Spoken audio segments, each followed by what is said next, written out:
Oh, it looks like it's working. It looks like the video thing is working perfectly. Yes. All right. Yeah. Hello, everybody. We are here. We are live today. We're going to be talking with Aella. Let me just introduce us first, real quick. So, we are the Consent Academy. My name is Ariana. I'm a co director of the Consent Academy. And our mission is to teach about consent in all of its complexity and potential, part of everyday life. And if you like what we're doing, think about giving us a follow. Check out some of our other videos and such. And yeah, Ash, would you introduce yourself? Mhm. I'm Ash or Asha. I'm the other co-director, and welcome. Welcome to our stream. Yes. Excited for today. And Ayala, would you introduce yourself? Hello, I'm Aella. I do sex work and then now I research fetishes and sex stuff. Nice. So, how did you get into researching fetishes?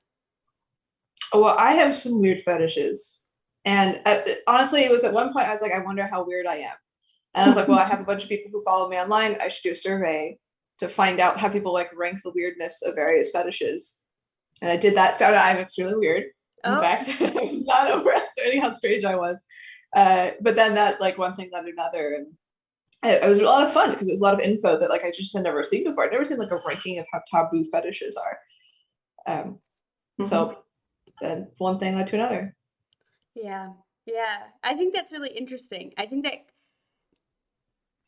kind of information can be really helpful to at least, even if your fetishes end up being really quote unquote weird, to just recognize how many people have fetishes and kinks. Like that is incredibly normal, and that it's, I think, good to share that kind of information, to get that kind of information. So then doing this research, what's the sort of like most interesting thing that's you've come across? Um, well, I mean, there's one that like is now old for me, but I'm still very interested by it, which is like the gender gap in fetishes, Mm-hmm. the way that women and men different things arouse them. And I want to know why. Like this is why it's so interesting to me. It's because I don't feel like I fully understand why this is the case. Yeah. But that would probably be the biggest thing. I'm Yeah. curious. So you do a lot of surveys. Mm. Mhm. Are you more interested in like the quantitative research or like qualitative data? Like if you, because you want to know the why. So I'm curious if you've done any kind of like interviewing or like why go the like survey route? Yeah, I do some interviewing too, mainly just to make sure that I'm like asking the right questions in my big surveys. Mhm. But I occasionally, I did a big series of them recently. I think I'm gonna do another series again soon. But like people with very strange fetishes, I interview them and then mostly try to get like a good boundary around the shape of their fetish Mm-hmm. is what I've been doing. Like what exactly, like okay, they're like, oh well, this arouses me. And then I present a scenario with like this in it. And I'm like, does that arouse you? And they're like, well, no, because it's different like this. And so like we slowly like hone down exactly like right the border of like what's hot and what's not. It's my favorite thing. I like it. But it's helped a lot. It's helped so much inform the questions that I'm asking in my surveys now. Yeah. Somebody asked in chat if basically if they could participate in or add their information to this kind of research. And you said you do have another set you're going to do soon, and you do them through Twitter mostly. Is that correct? Yeah, I'll usually post links, and then I usually post a couple times over the course of roughly about a week, depending on how much of a sample I need. Mm-hmm. Mm-hmm. But yeah, if you're following my like, if you're like subscribed to my Substack or follow me on Twitter or something, I'll definitely be yelling about it once I release the next one. Nice. Nice. And so, how have your has your relationship to fetishes and kink and sex sort of changed since you started doing this kind of research, or has it not changed at all? I don't think it has. I mean, I think it did reinforce how strange I am. So I don't know. Maybe I'm like a little more self conscious about it or something, which might be a backfiring sort of deal. But I don't know. It does make me feel more comfortable talking about fetishes in general. I was pretty comfortable talking about them beforehand, but now I feel really interested in people's individual fetishes. Like sometimes I bring this up at like dinner parties or something, and then people start talking about fetishes, and then I'm like, wow, I really, really, really want to know like what about the thing that turns you on, Yeah. which didn't happen before. I was like kind of ambivalent about it. Yeah.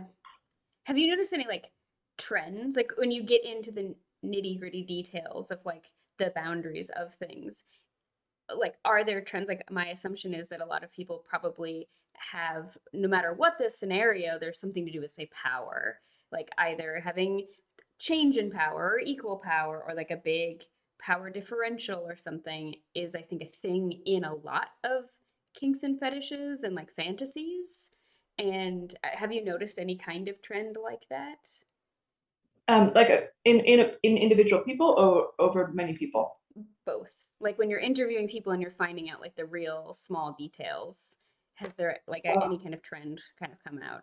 I find this very unpredictable. Like if anything, I've learned that like my sort of preconceptions about the way sexuality and fetishes work are like not true at all, because I usually come in with some sort of like theory in the back of my head. Like Yeah. somebody's like says, "Oh, I really like aunt and nephew incest."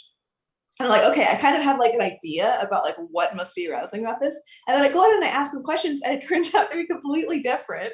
It just like blows me out of the water. And it's so across the board. Like for some people, it's very psychological. For other people, it's like specifically the action. You can feel any which way as long as like the action is being performed. And for other people, it's different. Like you need to have the specific feeling and you can have that feeling with a lot of actions. And then that's what is arousing. So it's just like, I really can't predict. Some people are like very broad in their interests. Like, oh, it could be like anything from like this set of 15 things. And for other people, they need like a like a leaning tower of Pisa set of conditions for them to be able to orgasm. Yeah. And it's just so different in ways that I just didn't expect. I wonder if we could take it a step back for a sec. How would you define a fetish after doing this research? So I'm personally and pretty intentionally not defining it. There's reasons to like draw boundaries around like types of things that arouse you. But for me, I'm just doing if it turns you on, that's part of the thing that I'm asking about. So if it's like missionary sex with like straight missionary sex with the lights off, like I would count that in the same kind of category as like wanting to get like anally reamed by a dragon. Those are both things that turn you on. They both count. We can't call a thing a fetish because usually people, if it's unusual, we tend to call it a fetish, or if you need it in order to get off, we tend to call it like a fetish or paraphilia or whatever. But that's not really the thing that I'm looking at. Like I'm looking at just the entire spectrum. Yeah.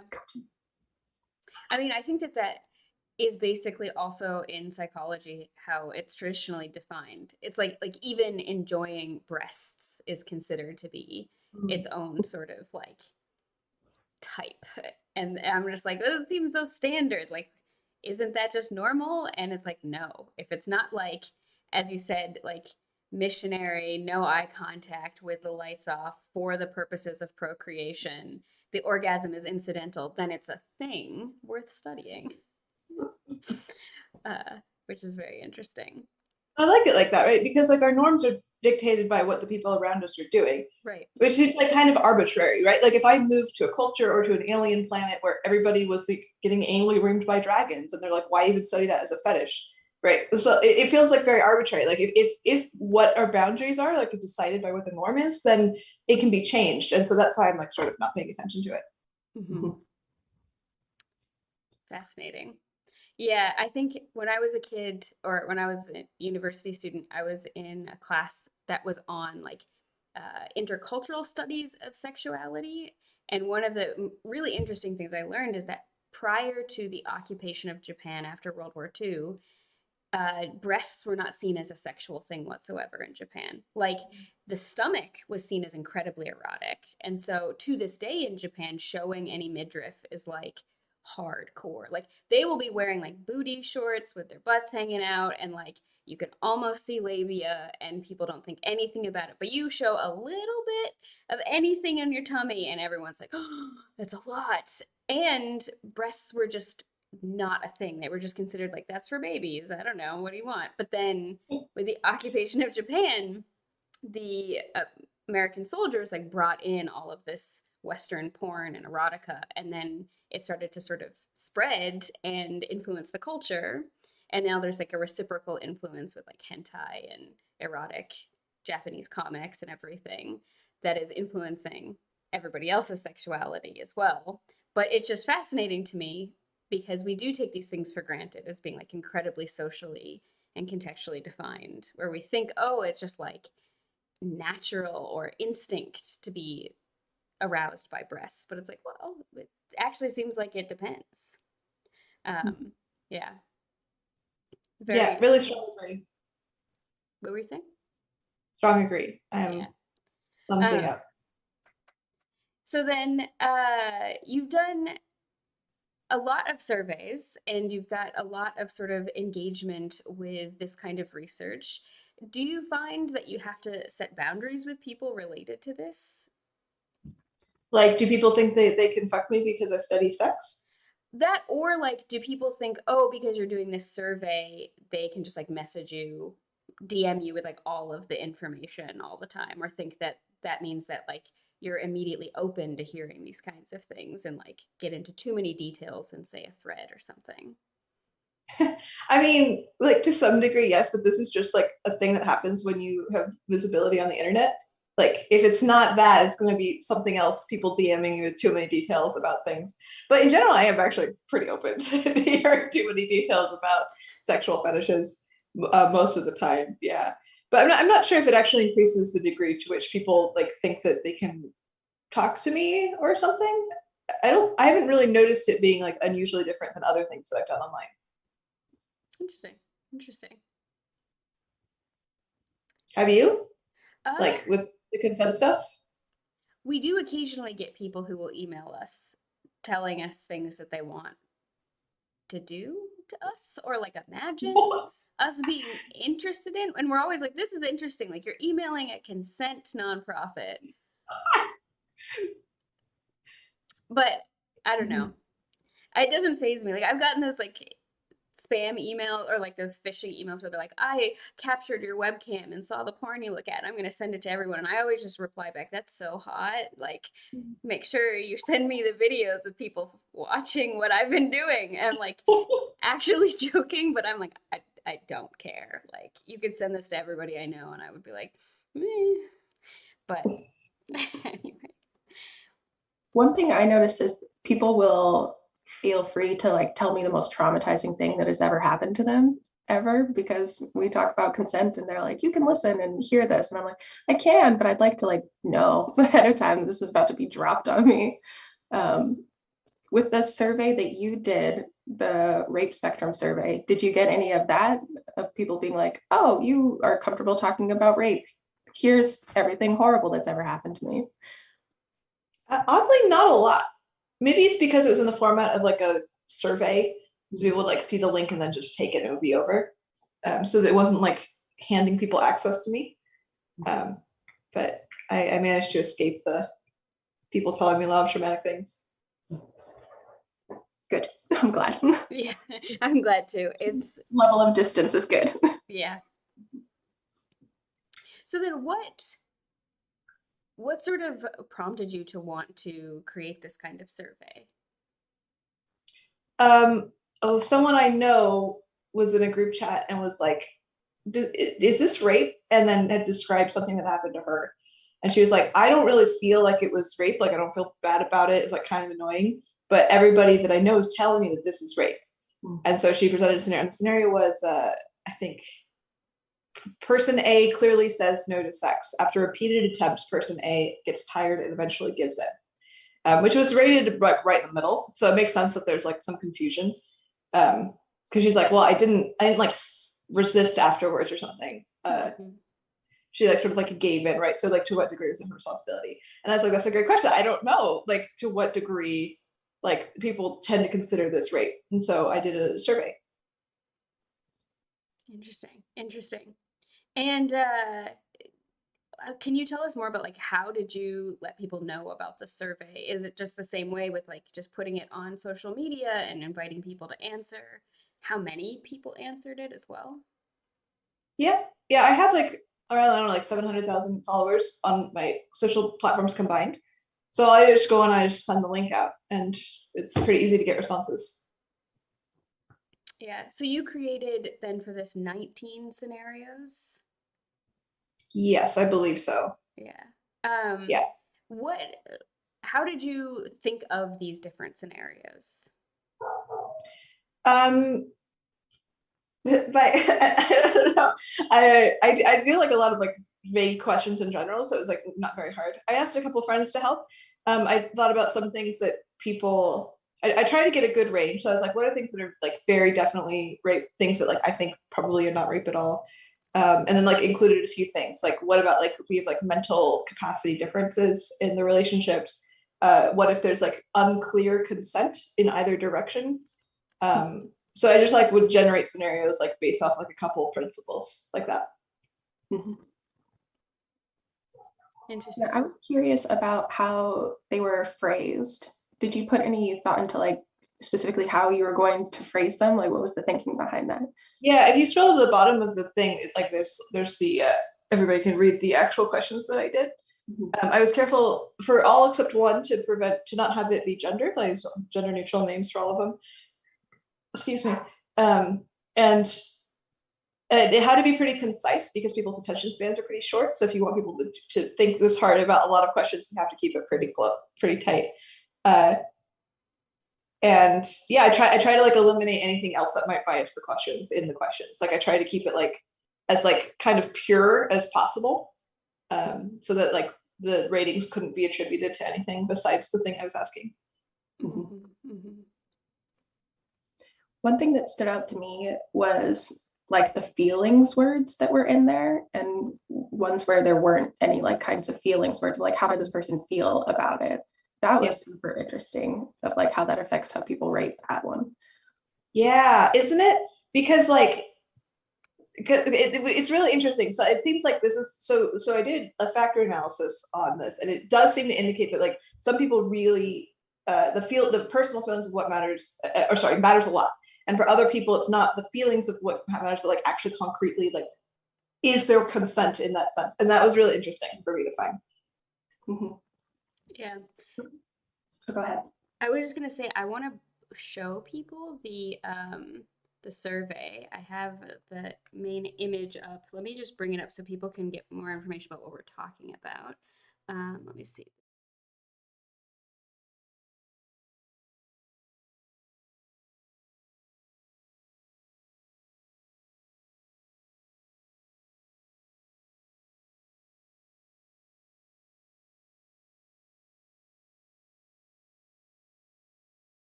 Yeah, it is very fascinating, these scenarios. And like I think it was really good because you didn't give a lot of details, like has sex to make partner I, happy in a I think people are relationship. saying they've lost audio.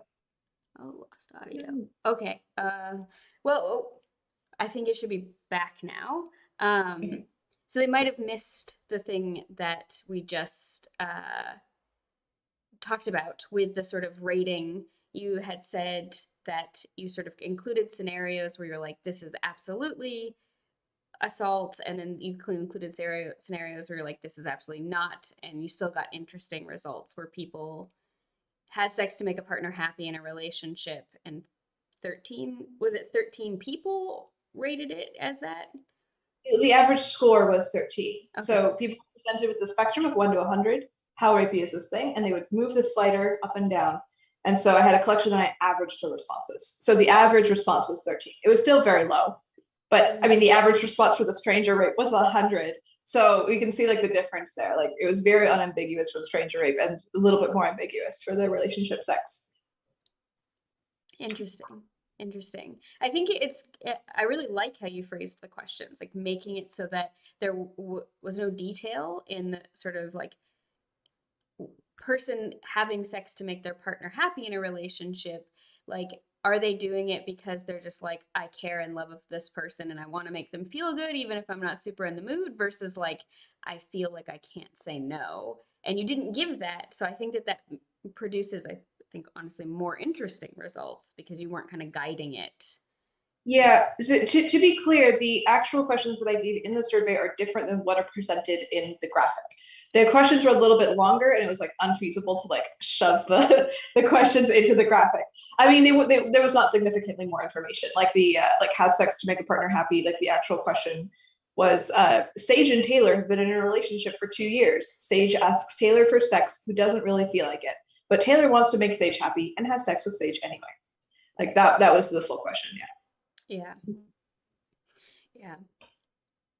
Yeah, I think it's interesting the questions that has sex as opposed to like forcibly penetrates. It's like that phrasing makes people like lean, I think, a bit more towards the rapey end. But like, yeah, it's interesting what people think of when they say has sex. Like, what could that mean to them? It could mean a lot of different things. So yeah, was there any thinking around that of like, maybe you should describe certain acts for some of these or not, or like for future studies maybe? Yeah, I think roughly my thinking was I tried to say have sex for most of them. And I think forcibly penetrate was when, let's see. Yeah, I think it was like trying to indicate that there was like zero reciprocation or whatever. Like it seems like, I don't know, it feels like a little strange to me to use like have sex to describe the thing that a stranger does when he jumps out of the bushes.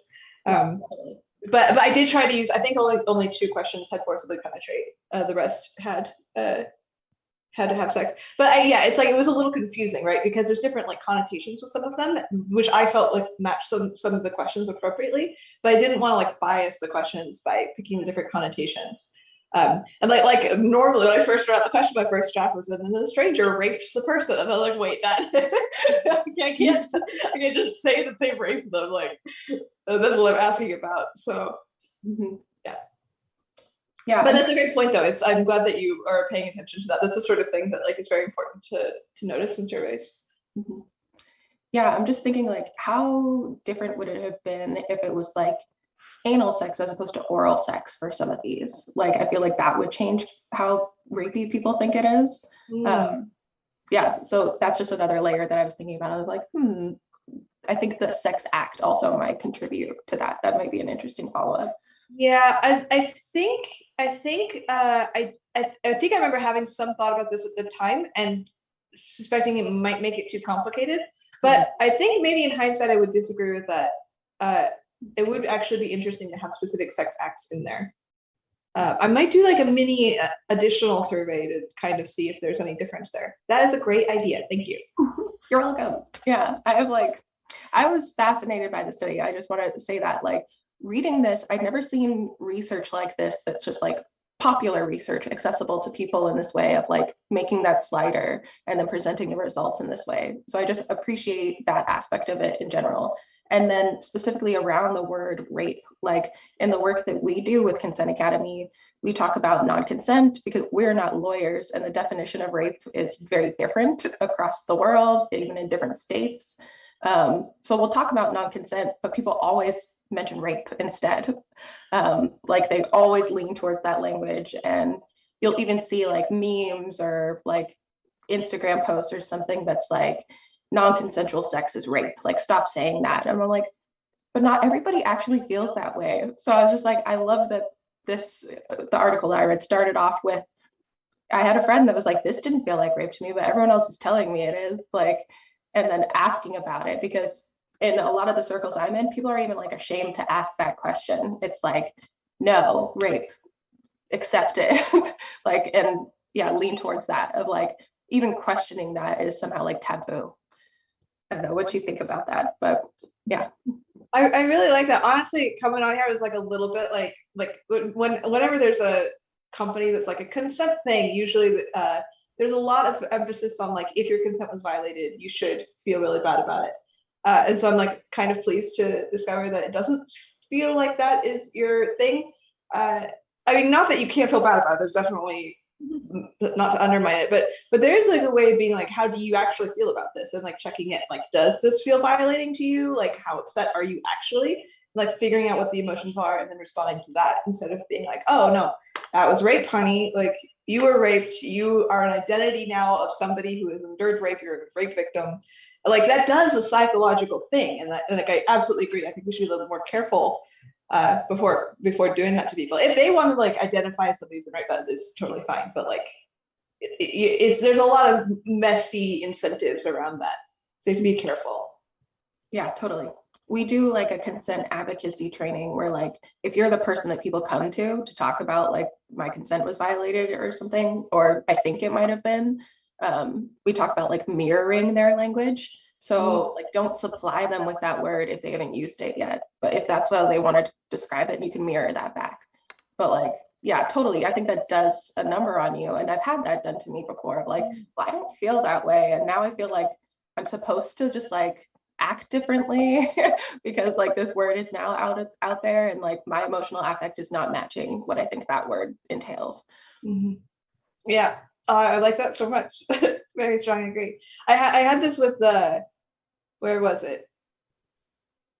During sex, person A begins hitting, biting, choking person B without asking. B pretends to like this out of fear of making A more violent. That was a me situation, and I was like very confused after that happens. Like, I don't really understand how people would interpret this, and like a little part of me was like searching for like, is there some sort of identity that I can take on in order to respond to this? And I mean, I didn't. I was very careful about it, but yeah, the incentives are all out there.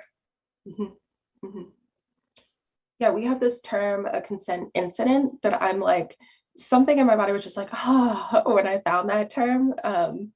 It's like, you don't want to call it a violation, like it just doesn't amount to that yet for you, or like everything that comes along with that, like violation, violence, thinking of yourself as a victim, like all of these things are so wrapped up in it that like an incident just doesn't have that, of like something weird happened around consent, and like I might think about it for the rest of my life, but like I don't think of myself as being violated necessarily.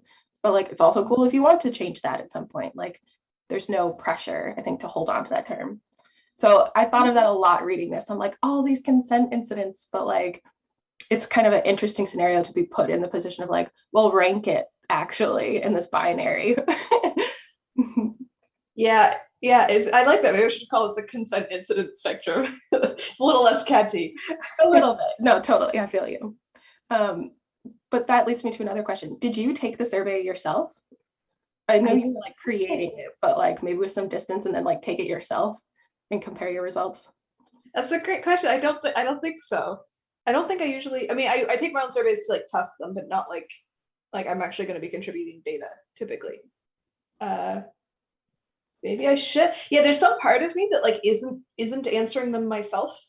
Mm-hmm. This very often happens. Like now I'm like, how would I rate these? And like, it's a completely new sensation. I'm like, I actually don't know for a lot of them. I'm probably kind of similar to some of to what's on the thing, but like I think like like a 16-year-old eagerly has sex with a 26-year-old, I think that I would rate that a lot lower.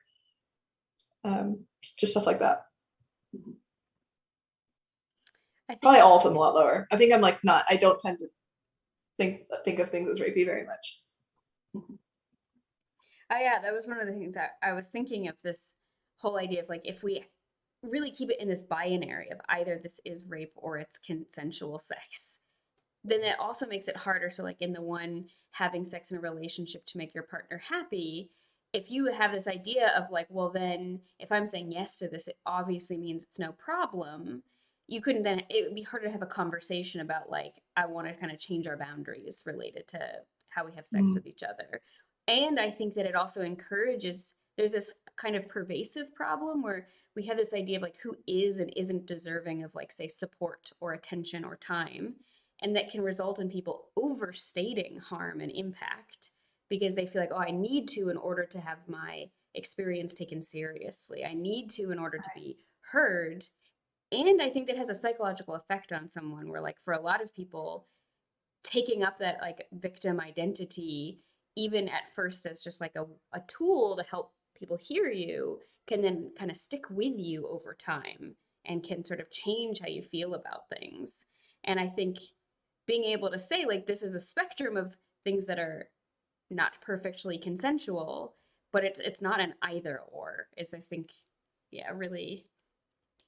I like the observation because it makes it so that like if at any point in the future you want to leave the victim identity, you're also sacrificing like the validity of your experience. Like those two things are very tied. And so there's a really strong incentive to not like you can't like because it's basically saying like what happened to me like wasn't important or wasn't bad. Yeah. I'm curious, how did your friend, the person who inspired the study, how did they respond to it? I think they were like, oh, LOL, thanks. Okay, that makes sense or something. Mhm. It wasn't a lot. The friend is not like a big read studies kind of person. Mhm. I would be honored. I'd be like, whoa, a whole study after something I mentioned. What? It's awesome. It's my favorite kind of thing when somebody like asks me a question. I'm like, that's would make a perfect survey. It's my favorite. Mhm. Nice.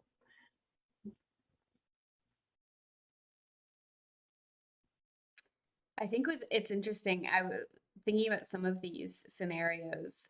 It reminded me of years ago during the beginning of the sort of AIDS epidemic. There was a lot of states that started to create laws saying like if you have AIDS and you have sex with someone who doesn't and you don't reveal it to them ahead of time, this is considered to be rape, and it's also considered to be like assault and battery basically, because even if the person doesn't get AIDS from having sex with you. And I would say it's like it's definitely a consent issue. Like if I know I have an STD and I don't tell my partner, like they might say no to me if they know that I have this STD and they have the right to do that. And so not telling them creates consent risk. And by the government sort of getting involved and legislating that particular relationship in that way, I think at least historically, it did a lot more harm than good because it gave police, especially, extra ability to just like target and harass gay people under the guise of sort of protecting other people's bodily autonomy. Yeah, it tends to happen when you like legislate personal things. It's got some pros, but also a lot of cons too. I should have included an STD question. Now that I think about it. Mhm.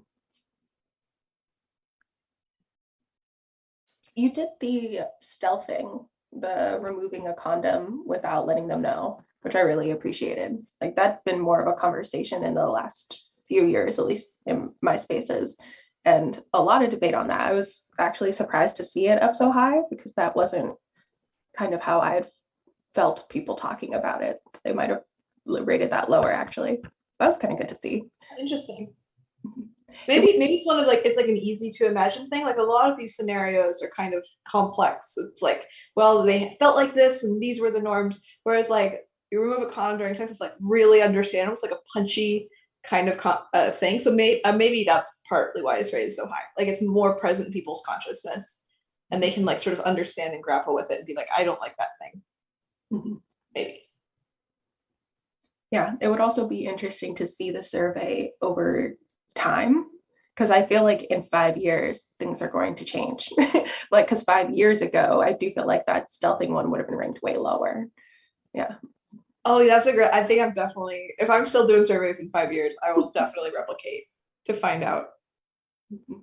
Yeah, what was interesting to me is how men and women rated them differently. So like women were higher all across the board, but women were also higher with pressure, like stuff that was like pressuring people or like obligation or relationships. Those sorts of things I tended to be more likely to rate it higher than men, which was interesting. I don't really not really sure what to think about that. Well, the other interesting part of that was, didn't older people tend to rate things lower in general as well too? Yeah. Yeah, so I can see that being like a sign of our times a little bit too, because yeah, if this survey had been maybe like 10 years ago, then that gap between men and women on relationship pressure might have been smaller. Like I feel like that's a lot of, in the work that we do in the consent space, like that's what a lot of people are bringing attention to, of like, you don't owe anybody anything for any reason, which is like, yeah.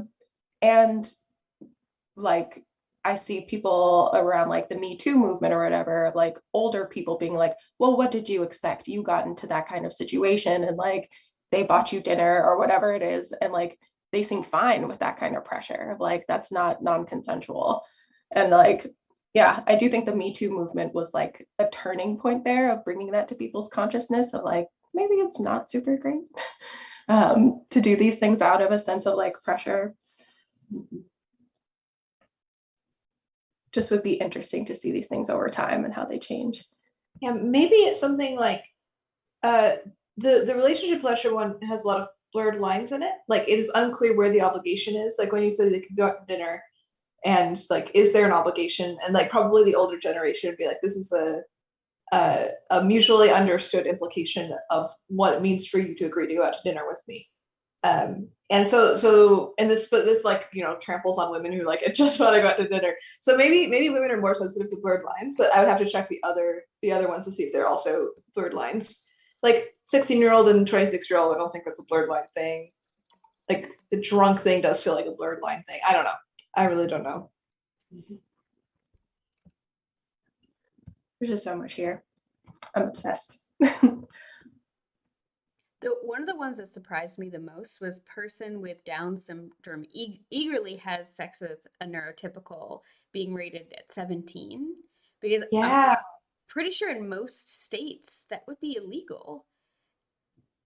Like in a lot of states, that's just like if you have certain types of disabilities, your sex life is heavily regulated. Um, and I think it was fascinating. Is it really? I just don't know. I didn't. No, I realized I never actually thought about that. Yeah, so one of the most interesting Supreme Court cases is very, very old. It's called Buck v. Bell.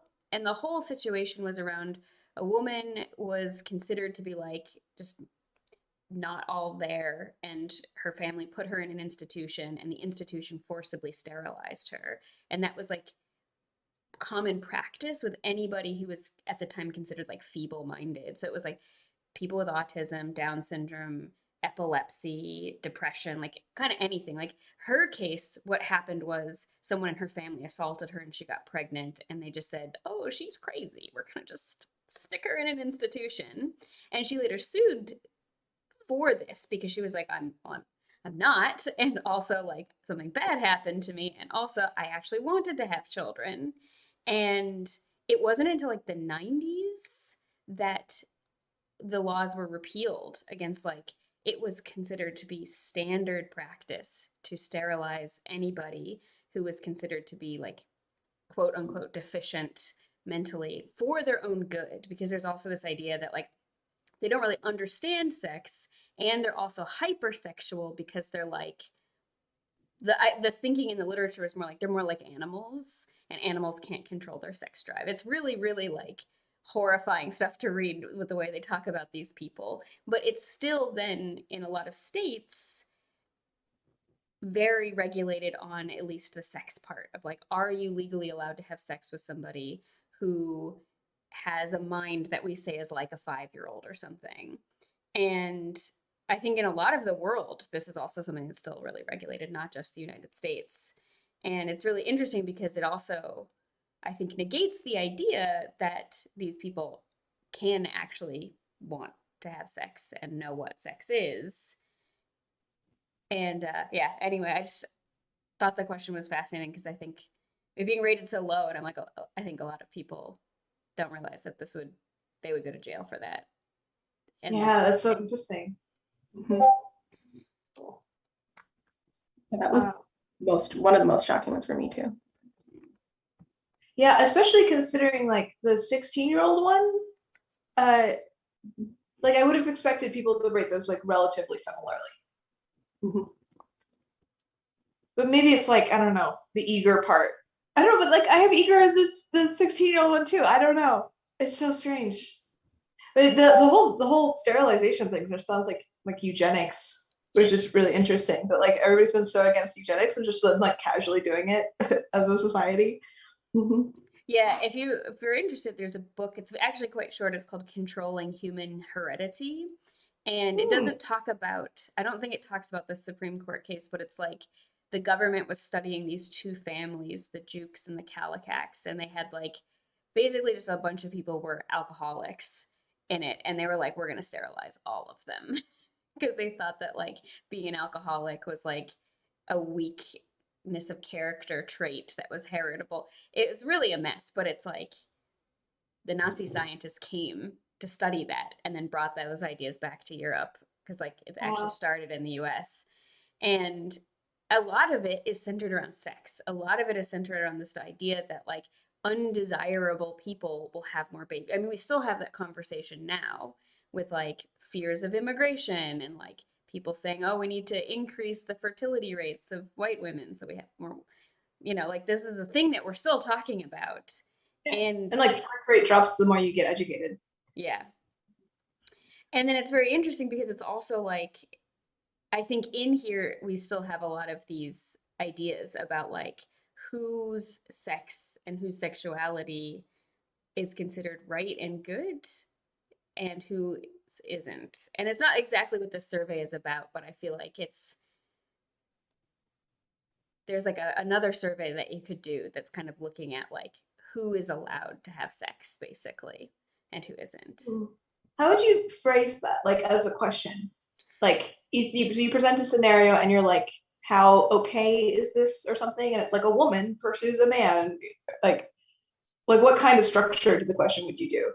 I'd have to really think about it. But like I also think about my mom is in medicine and sometimes she would volunteer in nursing homes, especially in the psych wards of nursing homes. And she was like 90% of my job is keeping old people from having sex with each other because and like they were a lot of them had like Alzheimer's, dementia, that kind of stuff. Some of them thought that they were in their 20s and they were just it was just constant. And like sometimes they actually had to like keep people from sort of hurting other people because there was like people didn't always understand what was happening or some people were like so incapacitated they genuinely couldn't like even participate so that there was that safety issue, but then there was also this idea that if these two people don't have intact memories and don't necessarily know who they are, what their relationship is, we shouldn't let them have sex with each other because and honestly what I thought a lot of the time was it just came down to people being grossed out by the idea of old people having lots of sex. Like that to me was like, I don't think that's what my mom was saying, but the sort of whole way the system worked of regulating elderly sex in nursing and care homes. I was like, this is fascinating. I hope I'm having tons of sex when I'm old. Like it makes me kind of sad that we're so focused on sort of regulating all of it, aside from just like pure safety issues. Now I wish I had put one of those questions in here, like an older person like developing dementia. But yeah, it is sad. This does sort of point, it's like I'm trying to like hone in on the question of like who's allowed to have sex. It's like, to what degree would you want to prevent this from happening? Because like with this one, it's easy. Like people could be like, oh, two very elderly people are trying to have sex. Like, would you want to prevent this? Like, assume no STD risk or something. And some people would be like, yes, we should prevent this. I'm like kind of talking out loud right now. I think there's so many scenarios like this because I also think about like kids in like young kids in normal typical development. There are phases of being very curious about their bodies and about other people's bodies. It's very common for very young children, like under 5, to masturbate and to have orgasms, and parents lose their minds about it. Like really lose their minds about it. And it's very, very, very common and very normal, but people think like children are supposed to be quote unquote innocent. They're not supposed to be doing that. This is wrong. This is bad. Sometimes parents think that it means like someone must be molesting them, even though it's like doesn't necessarily mean that at all. It's just kind of normal. And a lot of kids want to look at each other and touch each other. And people get really upset about that because they think it's like, they think it's something that it's not. And I also feel like that would be part of the same kind of spectrum of questions. It's like, again, who's allowed to explore and interact with sexuality and why? Mm-hmm. Yeah, the thing is like I would have to differentiate between like for your own good. So like with both the children and the elderly, there's this thing of like, well, we wouldn't allow it because it's like not for their own good. But if we ask about like adults, like women, if we wanted to sort of like, are women or men like more allowed to have sex? That's harder because you're like a woman like meets a man on a dating app and like tries to have sex on. Would you stop this? And it's like most people are going to say no, like it's not getting to the heart of the differentiating thing here. But the children thing is super interesting though, and I feel like it comes out of like I said, I would like the 16-year-old I would write lower, because I feel like people like really try to desexualize children or like deny the sexuality of children because it's understandably pretty squicky. Like it's pretty like gross to think about children, or you're trying to protect them. But like to teenagers, I really want to have sex a lot, and we're just like no, and kids too. I mean, maybe not the sex part, but the what you were saying. Yeah. Yeah. I was just thinking about being 16. I remember being 16 and just being like so horny. I thought I was going to die. And just being, was thinking about like, should I just go find an attractive adult man? Because he's going to be better at it than any teenage boy. And Yeah. like, really just being like, but where would I find them? And like, how would I make sure it was like good and what I wanted was respected? And then I started debating, like, should I just do it with one of my friends? Because I'm like, I don't want to have sex with a boy I like fall in love with, and we're gonna break up because we're 16. So like I kind of just want to do it and not have the emotion and weight around like virginity involved. And I remember talking to my mom about this, and she was very gracious about the whole thing. Because I was like, Wow. should I go and just like find an adult dude? Do you think that'd be good? Like, and she was just like, no, maybe you should. You want to have a nice time your first time, so like do it with someone you really care about. And but yeah. Wow. That's advanced. I was not that mature at 16. Not at all. No, not me. I mean, I just don't have a filter. I tell everybody everything. So I told my mom literally everything. My dad too, much to his uncomfort. He like I would just tell him all the details. And yeah, so I was pretty open about it. And then just I mean like I'm glad I didn't do that because I think I was kind of like my capacity was very low just because I was so horny as a 16-year-old. Like I was just like, I'm gonna die if I don't have sex with somebody. I had sex with a 31-year-old when I was 19, which is, you know, I was an adult, but it's still like a pretty big, like now I'm 30 and I'm thinking about having sex with a 19-year-old and I'm like, oh. But I did. It was great for me. I do not regret it. I think it was a fantastic decision. Yeah. But 19 is pretty different from 16. Exactly. Yeah, those years are so much development like each year between 16 to like 25, I think actually. Um, but that does make me think of like this would be a really great way, I think, for parents to have a conversation with their kids, and like teenagers especially, around like consent and like maybe being educated on the laws in your state or country or whatever, to just be like, well, this is the law. So like if you don't want to end up in jail, you probably want to follow that. But like to just have a conversation around like what is rape actually?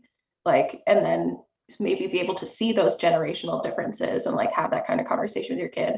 I just feel like this could start some really cool conversations actually. Like imagining myself at 16 looking at this with my mom, for example, and like just having an open conversation about it would have been pretty cool actually.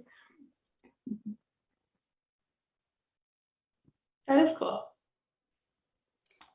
There's just thinking about sort of different cultural ideas around sex.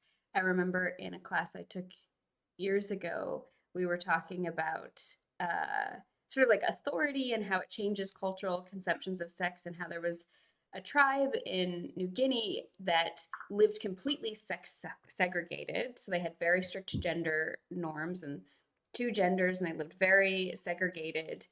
And they only got together when they wanted to have children. And then the couple would kind of like raise the child together for a little while, and then they would kind of go their separate ways. And in this tribe, they viewed sexual fluids to be like the source of life. And they also viewed it to be really similar to this tree sap that looks like cum, basically, and smells really similar and everything. And they would eat it in all these rituals, but then they would have these like growing up milestones where they would be introduced to different sex acts, and it would be, you know, teenagers with people much older, but the whole concept around it was not the same way as we think about it now. And it was very much like a coming of age, and very much like a training, and like a, there was like age hierarchy. And then Christian missionaries came and completely destroyed it. And they have a ton of Mm-hmm. problems with rape and like child molestation now and all kinds of trauma. Whereas beforehand, they didn't have those issues. And because these kinds of things were not being done in like secret and like sudden and confusing, the people were not feeling traumatized by this because it was just like cultural coming of age rituals. Or I think I don't remember what country this is, but there's like a country where they have people that I think they call them like jackals, or maybe they're hyenas. I don't remember which animal it was supposed to be, but they're like men in the village who have sex with every teenage girl after she has her first menstruation to kind of initiate her. And this one guy got in big trouble because he had like a really bad strain of HPV from having sex with adult women, and because he was supposed to only, that was like his job. And so that like the town like drove him out because he like gave HPV to all these girls, because he was like, well, I don't really want to have sex with these teenagers. I'm attracted to adult women. And it just, the whole thing is just so fascinating, just the cultural differences about like who is supposed to have sex with whom, when, and how. And I think it also comes down to the whole idea of like what is supposed to be traumatizing or not traumatizing, also being culturally defined in some ways. I mean, I think certain things, like almost dying or seeing somebody die, I think kind of universally can be considered that. But other things are very just so culturally dependent. Yeah, it's true. Like people talk about consent today, and then I'm like, okay, there were very different consent norms in the past. And are you really arguing that those people were universally traumatized? Like, if you believe it is inherently traumatizing for like a teenager to have sex with the jackal man or something, like, do you believe like every single woman in that culture like had the same level of trauma and like PTSD or something that we would have here? It seems very strange. Like, there's like another tribe where the boys, when they become men, like have to like suck the semen out of an adult man or something. Like that's like every boy was like molested by an adult man in this culture. And it's like, what do you think the fallout of that is? Like, is there fallout? And it seems like, like for people, I don't know, like if you deny that it's like culturally mediated, you have to argue that these people are like really, really deeply fucked up. And I don't think that's necessarily the case. I mean, maybe in some cases it is, but it seems unlikely. Yeah, that makes me think. There's one question on your survey about like culture is explicitly in that way of like within a traditional culture where it's expected that a woman, a wife will have sex with her husband. But people still rated that really rapey. So I'd be interested about like who is rating that? Like is it people that come from cultures like that or not? I don't think I asked about location, but most of the people taking my stuff comes from Western cultures. So if I wanted to get like a good non-Western sample size, I'd have to like do something crazy, like make like I don't know, pay people to take the survey. So Yeah, and probably but I think it would be interesting to do this and sort of repeat it in like I lived in Japan for a very long time and all the norms were completely different. And like for example, the default standard was you don't use any kind of protection because getting an abortion is just seen as like whatever, you just do that. And wow, really? nobody, yeah, nobody thinks it. So when I would try to negotiate for barrier usage, they would just kind of be like, oh yeah, I heard foreigners were like really obsessed with that kind of thing. And like, oh yeah, you have tons of STD. Like they also thought STDs were like a foreigner thing. And they definitely like the stereotype is that all the STDs in Japan have been brought by foreign women. Um, Wow. so they were very like, oh, right, like that makes sense. And they then also assumed that that meant I had an STD and because I wanted to use barriers. And so it was just very, very fascinating, the sort of differences and the ways negotiation around what we did and didn't want to do during sex had to be really different as well. And yeah, I think it'd be an interesting difference. Or That like is so interesting. for example, in nightclubs in Japan, like clubbing is like a thing that only kind of like weirdos do, is the stereotype there. And so, especially in this one area of Tokyo, if you go night clubbing, oh, there's an ad break. Not everyone will see the ads, it's fine. If you go night clubbing, everybody's just groping everybody. So you know ahead of time if you're going there, you're just going to get groped. Like that's the thing. And there were times where I'm like, you know what? I just want to be touched by a bunch of strangers right now. Like maybe for like 15 minutes. That sounds nice. I'm having a bad time. I just got out of a shitty relationship. I just want to be touched. I don't want to have to think about it. I don't want to have to do anything related to work with these people. And so I'd go, I would dance, I would like make out with random people. My butt got grabbed a whole bunch. I would like hit my limit and be like, cool, I'm done. And for me, I was like, because I knew that that's what was going to happen, it was fine. Like, it was not a problem whatsoever. But then I knew other people who went and were like really weirded out by it and thought that like everybody in Japan was like creepy and bad. And I was like, well, they only do that kind of thing there. Like, it's just if you go to nightclubs. And otherwise, it's like not considered normal. But it's fascinating because I think a lot of people would be like, oh, being touched by strangers without your permission is automatically a problem. And I was like, well, is it? Because sometimes you might want that and like enjoy the anonymity of it. Oh yeah, I wish we had more of that here. I would love to go to a gropey nightclub. Yeah. Yeah, the implied consent of a space of like you can just expect that in a space. I actually really like that. And then the onus is on you to like learn the culture for sure, which I know that sometimes Westerners are like, why should I have to learn anything about somebody's culture? They should explain everything to me. And it's like, maybe a little more humility around that. But like, yeah, I think that's kind of cool to have that space where like you can expect to be touched here. We don't have a lot of spaces like that in the West. It's always like needs to be negotiated. It's like makes me want to like start a nightclub. Gropey nightclub. Gonna expand the sexual fetish research into making a sexual fetish nightclub. But You could do a lot of observational research there. That would be yeah, cool. yeah, I'll sell it and get funded. Yeah. I wish all the amazing studies for you in the future. I think the work you're doing is very cool. Very glad that there is somebody doing this kind of thing, formally or informally, and sharing it so publicly. Yeah, and thank you for coming on to like talk more about it. This has been really cool. Thank you, my pleasure. And you guys are very sensible. I'm Thank you. impressed. Well, it was very lovely. We should get going now. And just let us know when you got your next survey coming up and we'll try to promote it. Oh yeah, I would love that. I need all the help I can get. So thank you so much, you guys. Yeah. Thank you. Bye. Okay.